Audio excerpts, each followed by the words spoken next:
తాకట్లో ఉన్న బంగారాన్ని విడిపించి ఆ రోజున మార్కెట్ ధర కట్టి మిగిలిన డబ్బును మీకు అందిస్తుంది కొమ్మూరి గోల్డ్.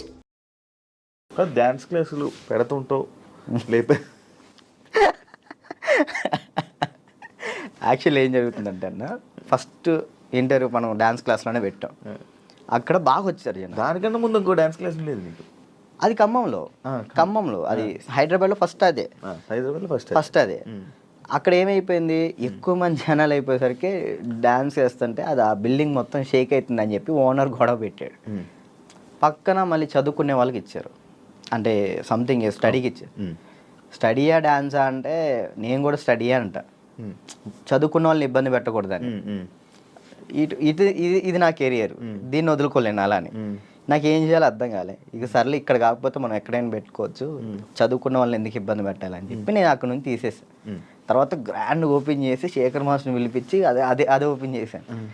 మొత్తం 100 మంది డాన్సర్లు వచ్చారు, వాళ్ళ కోసం సపరేట్ హాస్టల్ పెట్టాను. వారాన్ని అయింది, లాక్డౌన్ పడింది. మూడు అదే సెకండ్ లాక్డౌన్ 3 నెలలు పడింది. ఎంత సంపాదించాను మళ్ళీ అంతా వాళ్ళకే పెట్టిన. అంటే వాళ్ళు ఇప్పుడు నా కోసం వచ్చిన వాళ్ళు నేను పంపించకూడదు, వదిలేయకూడదు. అట్లా ఆ లాక్డౌన్లో ఎక్కడికైనా వెళ్తారో కూడా తెలియదు. ఇంకా 3 నెలలు వాళ్ళు ఇచ్చిన డబ్బులే నేను వాళ్ళకే ఇంకా ఫుడ్ పెట్టుకుంటూ పెట్టిన తర్వాత ఇక తీయాల్సి వచ్చేసింది. అది మళ్ళీ పెట్టా. పేరెంట్స్ ఏమంటున్నారు, నువ్వు ఉంటేనే మేము జాయిన్ చేస్తాం అంటున్నారు. నేను ఎలా ఉంటాను, అసిస్టెంట్స్ ఉంటారండి, చిన్నపిల్లలకి అసిస్టెంట్స్ ఉంటారు, వాళ్ళు నేర్పిస్తారు. నేను కూడా ఉంటాను. ఒక 1-2 డేస్ ఉండనేమో, వర్క్ ఉన్నప్పుడు నేను అక్కడికి వెళ్తాను, లేనప్పుడు నేను ఇక్కడే ఉంటానంటే మీరు ఉంటే నేను జాయిన్ చేస్తా, లేదంటే లేదు అన్నారు. ఇక దానివల్ల ఇప్పుడు ఏం పెట్టట్లే. ఆన్లైన్ క్లాసెస్ పెట్టుకుందాం అని చూస్తున్నాను. ఒకవేళ ఇప్పుడు నేను డ్యాన్స్ క్లాస్ పెట్టాను అనుకో, నేను క్లాస్ నీకు మొత్తం సెట్ చేసి ఇచ్చా, నువ్వేం చేస్తావు? నువ్వు చూసుకుంటావు? లేదు, చూసుకోలేను.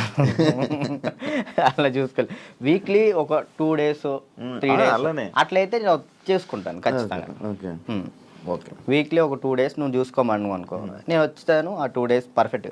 ఆ విషయంలో మాత్రం పక్కా డెడికేషన్. వర్క్ విషయంలో నువ్వు ఏది చెప్పినా కానీ నేను ముందుంటా. ఓకే. యూట్యూబ్ ఏమైంది, సాంగ్స్ చేసేవాడివి, అది కంట్రోల్ చేసావు మళ్ళీ అది కూడా అలాగే. నాకు తెలియదు అన్న అసలు యాక్చువల్ యూట్యూబ్ గురించి అసలు ఏంటి ప్రాసెస్ కూడా నాకు తెలియదు. స్టార్టింగ్ యాక్చువల్లీ ఆ సాంగ్ నేను ఎందుకు చేశాను అంటే అన్న, నేను చేయగలుగుతానా లేదా, ఓకే, కొరియోగ్రాఫింగ్ కానీ వీడియోగ్రఫీ కానీ కెమెరా టేకింగ్ నాకు తెలుసా తెలియదా, ఏదైనా కానీ మనం తెలుసుకుంటేనే అది చేయగలుగుతాం లేదు తెలిసింది. పక్కన డబ్బులు లాస్ చేయడం కంటే ఆ టైంలో నేను సంపాదిస్తున్నా కాబట్టి నా డబ్బులతో నేనే చేసిన. నాకు ఇష్టమైన సాంగ్ అది. ఓకే, నాకు అర్థమైంది, ఇట్లా ఉంటుంది, ఇట్లా చేయాలి, ఇట్లా ఈ కెమెరా మీదే ఉంటుంది అంతా, లెన్స్ అవి ఉంటాయి, ఓకే చూసుకోవాలి, టేకింగ్స్ చూసుకోవాలి, ప్రతి ఒక్కటి దాన్ని ఎలా కొరియోగ్రాఫింగ్ చేయాలి అన్నీ ఆ ఒక్క సాంగ్లోనే నేర్చుకున్నాను నేను. అప్పుడు అర్థమైంది. ఆ తర్వాత ఇప్పుడు మీరు వచ్చారు, నన్ను నమ్మి సాంగ్ ఇస్తారు, దాన్ని నేను నాకు ఏదో వస్తున్నాయి, డబ్బులు వస్తున్నాయి కదా, నేను ఏది పడితే అది తీస్తే బాగోదు కదా, అదే న్యాయం చేయాలని చెప్పి నేను ఇది నా డబ్బులు ఖర్చు పెట్టుకొని తీసి నా ఛానల్ ఓపెన్ చేసుకొని పెట్టిన. బాగా వెళ్ళింది, అది 10 million దాకా వెళ్ళింది. దాని తర్వాత ఇప్పుడు బయట చేసిన వెబ్ సిరీస్ సాంగ్స్ కానీ లేదా యూట్యూబ్ సాంగ్స్ కానీ అప్పుడు నాకు అర్థమైంది కాబట్టి ఇంకా చేసుకుంటూ వచ్చిన. మళ్ళీ దాని తర్వాత నీకు ఛానల్ నుంచి సాంగ్స్ వచ్చాయా ఈ కొరియోగ్రఫీ చేయని? యూట్యూబ్ ఛానల్ నుంచి రాలేదు, అంటే లేదు, యూట్యూబ్ సాంగ్ నుంచి రాలేదు. ఈ నా ఛానల్లో ప్రయత్నం చేసుకున్నా, దాని తర్వాత 2-3 వచ్చినాయి, అవి బాగా చేసాం, అవి కూడా బాగానే వెళ్ళి కూడా సాంగ్స్ చేశాక నాకు అర్థమైంది అనమాట. ఓకే, బ్యాక్లో ఇలా ఉండాలి మొత్తం కనబడే. అమ్మో, ఎట్లా ఉందన్న నరకకూడదు కదా. నరకం కాదు అసలు, అది ఈ 2 ఎగిరిపోయేవి, నల్ల అయిపోయేవాడిని. ఒక్కొక్కసారి అప్పుడంటే చేతులకి ఏమయ్యేవో తెలియవు, సడన్ పట్టేసి మీరు కూడా చేశారు కదన్న. హనుమాన్ సాంగ్ అయితే మీరు బాగా చేశారు. నువ్వు ఫోన్ చేసావు కదా నాకు, ఫోన్ బాగా చేసావు, నాకు బాగా అనిపించింది. అంటే మీ సైడ్ నుంచి నేను అది ఎక్స్పెక్ట్ చేయలేదు, మీరు అది చేయగానే నేను చాలా హ్యాపీ ఫీల్ అయ్యా. అరే నేను ఎల్లుంటే బాగుండు, శివన్న బాగా చేస్తున్నాడు, మనం ఎల్లుంటే పక్క మనం విన్నాం పక్క. యాక్చువల్లీ బాబీ కూడా బాగా చేస్తాడు. అండ్ ఏమైందంటే మ్యాటర్, నేను డాన్స్ చేస్తానని మన వాళ్ళు వేరే కొరియోగ్రాఫర్లకి ఇలా అడుగుతుంటే అమ్మో ఆయనకి అవద్దా ఆయనకి నా వల్ల కాదు అని వెళ్ళిపోయారు. బాబీ ఒక్కడే వచ్చాడు ముందుకి. అదే అన్న. అడుగుతుంటే బాబీ ఒక్కడే వచ్చాడు, ఇంకా మిగతా వాళ్ళు ఎవరు చేయను అన్నారు. నాకు వేరే వాళ్ళు ఇచ్చినా నేను తీసుకునేవాను కాదు, మిమ్మల్నే తీసుకుంటాను. ఎందుకంటే అన్న డాన్స్ అంటే మెయిన్గా మీరు హెవీగా డాన్స్ చేయటం కాదు, కొరియోగ్రాఫింగ్ అంటే మనం చాలా దాంట్లో చాలా చేయొచ్చు. మనం డాన్స్ ఒకటే లైఫా ఇంకేమైనా ఉందా నీకు తెలియని కళా పోషకాలు ఏమైనా ఉన్నాయా? ఏముండే అన్న, డాన్స్ ఒకటే లైఫ్ అండ్ యాక్టింగ్ ఇష్టం అనమాట చాలా. అప్పట్లో యాక్టర్ అన్నావు, హీరో అన్నావు. ఒకటి చేసా కదా, ఒక సినిమా చేశాను, చాలా అనిపించి ఒక్కటి చేద్దాం అనుకున్నా, ఒకటి చేసిన థియేటర్లో మన పాలవంచ ఖమ్మం సైడ్ పడింది, చాలు అంతే. ఇంకా నేను అదేదో హీరో అయిపోవాలి అట్లా లేదు, యాక్టింగ్ మీద అది సైడ్ క్యారెక్టర్ పక్కన చిన్న క్యారెక్టర్ అయినా కానీ యాక్టింగ్ బేస్ ఉంటే చేస్తాను నేను, అది ఏదైనా చేస్తా. ఓకే, అంటే మనకి యాక్టింగ్ ఇంప్రూవ్ అవ్వాలి కాబట్టి. నీ లవ్ స్టోరీ ఎందుకులే లవ్ స్టోరీలు కాదు, మీరు అఫీషియల్గా పెట్టారు. ఏం పెట్టిన అఫీషియల్గా తెలుసు కదా జనాలందరికీ. ఏం తెలుసు ప్రియా ఇప్పుడు ఈషా ఏమైంది? ఏం కాలేదు, బ్రేకప్ కలిసి ఉన్నారా? లేదు.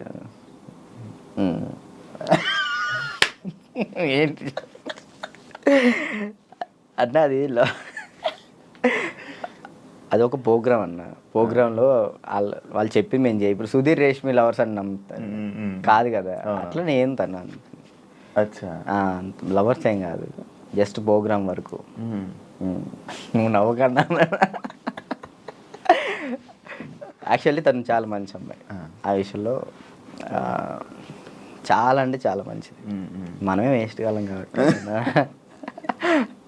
తను ఇప్పుడు హ్యాపీగా. మరి ఆ రూమర్స్ అన్నీ తప్ప, మీరు రిలేషన్ అని ఇవన్నీ లవర్స్ తర్వాత బ్రేకప్ అయిందని అంత చెప్పి నవ్వుతున్నావు. ఏం చెప్పాలన్నా ఆన్సర్? కాదు, ఆన్సర్ రావట్లేదు.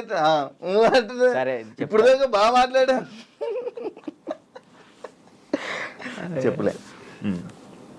తనకి ఇప్పుడు మంచి లైఫ్ ఉంది, తను హ్యాపీగా ఉంది, మనం మాట్లాడి ఎందుకు అని చెప్పేసి అలా. ఓకే, ఆ టాపిక్ మేము ఎందుకు డిస్టర్బెన్స్. ఓకే, అప్పట్లో అక్షయ్ ఖాన్ ఫుల్ ఇది పెట్టారు. అవును, దాని తర్వాత ఇది వచ్చింది. ఇప్పుడు అక్షయ్ నువ్వు ఇప్పుడు టచ్లో ఉన్నారా? మొన్న ఛాంపియన్స్లో అనుకుంటా కదా మళ్ళీ మీరిద్దరు కలిసి డ్యాన్స్ చేసింది అదేనా? ఛాంపియన్స్ అప్పుడు కలిసి ఉన్నారా ఇప్పుడు మీరంతా? నార్మల్ కలుస్తూ ఉంటాం అన్న, ఇప్పుడు వాళ్ళ ఇంటికి వెళ్తూ ఉంటాం అప్పుడప్పుడు. చెప్తున్నా కదా, అప్పుడు స్టార్టింగ్ అంటే ఇక తనే అసలు ఎటున్నా కానీ అటు వెళ్ళిపోయేవాళ్ళు.